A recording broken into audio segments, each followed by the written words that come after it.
Apalagi kalau ngabuburit nungguin sahur bisa main gitu. Ngabuburit nungguin buka. Ustaz, kalau jodohin orang katanya kita dapat masjid di surga. Dapat satu gunung di surga. Satu gunung. Jadi kalau kita jodohkan dia dapat satu gunung, kita dapat satu gunung ya. Dan dia dapat dua gunung. Kalau misalnya itu orang Ya benar, kan dia jodohin orang lain kan, Pak Ustaz, ya kan? Dapat dua gunung. Soalnya dia dapetin dua temennya, dia jodohin temennya. Ya kan begitu kan, Pak Ustaz? Ya kan? Kamu semangat ya sayang.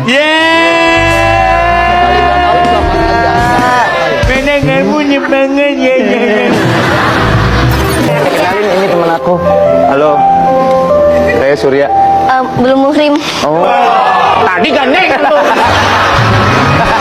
Kalau emosi sih, dia nggak konsisten. Luruskan. Kamu mencintai dia, dia mencintai orang lain. Orang lain itu mencintai siapa?